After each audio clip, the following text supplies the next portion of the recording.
Since late July this year, 16 of China's 31 provinces, ranging from the industrial hub of Guangdong in the south to the rustic belt of the northeast, have introduced power usage restrictions.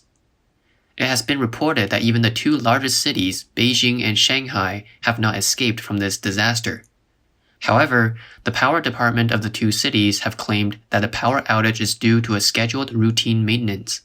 Such extensive power outages not only introduced chaos in the country's industrial sector, but also caused serious disruptions to people's daily lives. Northeast China is one of the regions with the most severe power restrictions.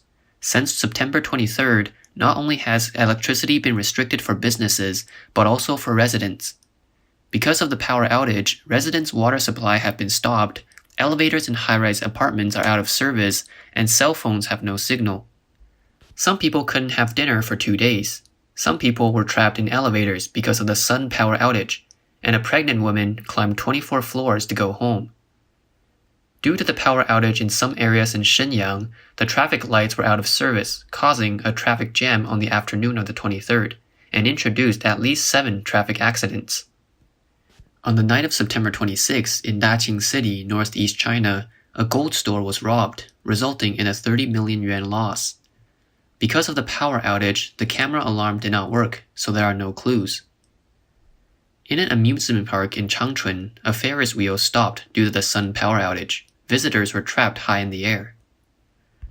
On September 26, Jilin Xinbei Water Company issued a strange notice stating that in order to implement the province's regulated use of electricity order, electricity supply could be cut off any time without schedule or notice until March 2022, and that power and water cuts could become the norm. This irresponsible notice angered the public. Because the impact was so bad, the Xinbei Water Company apologized and said it would punish the person responsible. But these brutal, no-warning power cuts had brought about very serious consequences. On September 24th in Liaoyang, Liaoning Province, a factory had to shut down its equipment due to the sudden power outage, resulting in gas leakage and gas poisoning for 23 workers. Fortunately, they are not life-threatening. On the morning of September 26, a northeastern netizen disclosed his frightening experience. A family of 3 almost lost their lives because of the power outage. In the article, he wrote, because it is very cold in the northeast region, his family needs to burn coal for heating at night. The exhaust gas produced by burning coal is exhausted to the outside through the fan. However, due to a power outage, the exhaust fan stopped and the gas accumulated in the house. As a result, the whole family was poisoned with carbon monoxide. Ironically, his mother had a heart attack in the middle of the night, and he realized the danger when he helped his mother find medicine. Under his poisoned state, he managed to dial 120 for emergency, and the doctors rushed in time to save them. To this day, his parents are still hospitalized, and he himself has to go to a hyperbaric chamber every day for oxygen treatment. After writing about his experience, he couldn't help but cry. The massive power cuts have not only affected people's normal lives, but have had a serious impact on the Chinese economy and global markets. The 3 main industrial provinces of Jiangsu, Zhejiang, and Guangdong, which accounts for nearly 1/3 of China's total GDP, are the main areas where electricity supply is restricted. Guangdong province has been implementing an open 2 days, close 5 days power supply schedule since September 18th. Jiangsu province has also introduced electricity restrictions in some areas. Zhejiang province requires the high energy consuming enterprises to reduce electricity consumption immediately. All local governments should ensure that these enterprises stop production until the end of the month. Under the government's strong implementation of the policy of dual control of energy consumption and intensity, the industries and regions affected are still expanding. Nomura Holdings analysts warn that China's economy will shrink in this quarter. The current market is mainly focusing on Evergrande's financial turmoil and Beijing's control of the real estate industry. The impact of electricity restrictions may be underestimated or even ignored, but electricity restrictions will indeed have a serious impact on the economy. Nomura also pointed out that China's power restrictions will further disrupt the global supply chain, which will soon feel the supply pressure from textiles, toys, to machine parts and other categories. Currently at the peak season for electronic products, many suppliers must cooperate with the government to curtail electricity consumption and stop production, so the supply chain is at risk. Material congestion coupled with the impact of production suspension, the world may not be able to escape China's export inflation. Wind data statistics found that in the past month, more than 20 listed companies have issued announcements about shutdowns related to power restriction, including many major suppliers of Apple and Tesla. Japan's Sankei Shimbun reported that on the 26th, the world's largest iPhone assembler, Foxconn's Eson Precision Corporation, which is also a supplier of key mechanical components for Tesla, stopped production at noon on September 26 until the end of this month. According to people familiar with the matter, several major chip companies such as Intel, Qualcomm, and Nvidia have also received notices that their factories in Jiangsu should suspend production for several days. Changhua Technology, a chip packaging material manufacturer specializing in supply to NXP, ASE, and Infineon, also announced that it will suspend production until the end of the month.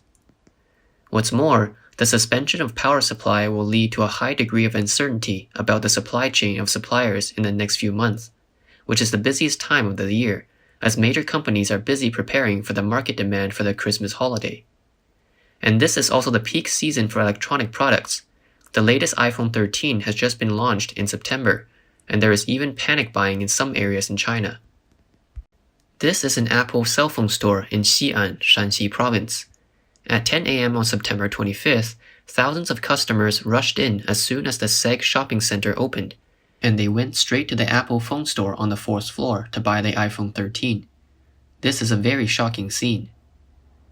Japan's Sankei Shimbun reported that the production suspension of companies in many provinces in mainland China may bring about another shockwave to the global technology and automotive supply chain, which has experienced an unprecedented shortage of chips and parts, and it is also facing the interference caused by the COVID-19 variant virus. Power cuts and production shutdowns may make the already fragile global supply chain even worse. So why did the Chinese Communist authorities cut off electricity at this time? According to mainland media reports, the main reason for the power outage was that the dual control of energy consumption and intensity target was not fulfilled well in the first half of 2021. Local governments decided to launch a surprise operation in order to complete the task. Dual control of energy consumption was introduced at the 5th plenary session of the 18th Central Committee of the CCP in 2015. Some analysts pointed out that Xi Jinping is using the dual control of energy consumption target to fulfill the agreement reached through a phone call with US President Joe Biden. According to He Qinglian, an expert on China issues, Xi Jinping is reducing carbon dioxide emissions in order to complete the tasks assigned by Biden. The Biden administration has released Huawei CFO Meng Wanzhou, and the U.S. Commerce Secretary has also expressed his intention to strengthen business ties with China. This could be one of the reasons. In fact, another major reason is that the cost of electricity generation is higher than the selling price of electricity. Therefore, power plants have no production motivation. In 2020, China's thermal power generation accounted for 70.5% of China's total power generation. In the first 5 months of this year, the percentage of thermal power is 73.7%. The price of thermal coal has been rising, causing the cost of power generation to be higher than the price of electricity. In addition, China's power plants cannot directly sell electricity to customers. The electricity generated needs to be transmitted to the state grid, which then sells it to the customers. Therefore, a large part of the profit is obtained by the state grid. State Grid Corporation is a mega enterprise owned by the Chinese central government. Its main business is power transmission and supply. It is also the world's largest power grid company. It ranked third in the Fortune Global 500 in 2020. As of the first half of 2020, the total assets of State Grid are 4.25 trillion yuan. The State Grid's domestic operating area covers 26 provinces, and its power supply area accounts for 88% of the country. The selling price of electricity and the price that power plants supplying to the national grid are set by the government, and the selling price has remained basically unchanged for many years. Under this system, power shortage seems to be inevitable. Although the rise in coal prices is related to the rise in the price of international bulk raw materials, it is also the result of China's own actions. China has no shortage of coal, but it needs to import about 1/10 of its consumption. Why? Because the price of imported coal is often lower than domestic coal. China's main coal-producing provinces are Shanxi, Shanxi, and Inner Mongolia, all of which are inland, but the main coal consumers are near the eastern coastal areas of China.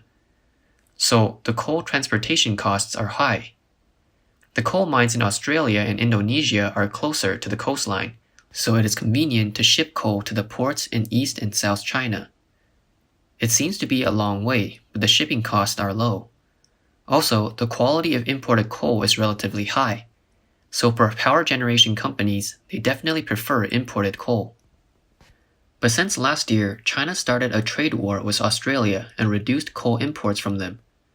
Now, although China imports some coal from Indonesia, it is said that large proportions of the coal is from Australia, so the cost has naturally increased after such an intermediate transfer. Therefore, the power generation companies have borne the consequences of the CCP government's wolf warrior diplomacy, and they dare not speak about it even if they suffer. Some may wonder, apart from thermal power, doesn't China have many hydroelectric stations, solar and wind power plants, and other renewable energy sources?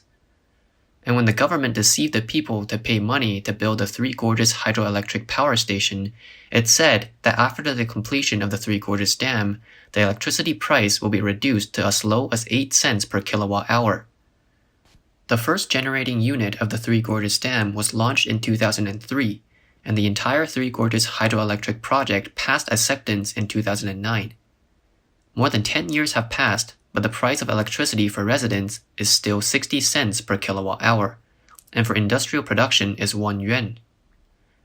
China's hydropower generation accounts for about 17% of its total power generation, and is also affected by the seasons and dry periods, making it difficult to take on the main role of power supply. However, some commentators have analyzed that there is a deeper reason for the power outage. There is an explanation on the internet. China's current production and electricity restrictions seems like it's meeting the requirements of the international community for carbon emission reduction. In fact, it was Xi Jinping's administration that took advantage of the climate change policy to reshuffle the Chinese economy. They are using electricity and production restrictions to knock out private enterprises, take back economic power, and then form a planned economic system dominated by state-owned enterprises. Judging from the current tactics of Xi Jinping's moves, he hopes that during his tenure, all sectors of the Chinese economy will have major problems and fall one by one. And then Xi will take the initiative to take them over. When these companies can no longer survive, they will obediently let in state capital. Then, perhaps, the so-called China-style socialism will develop.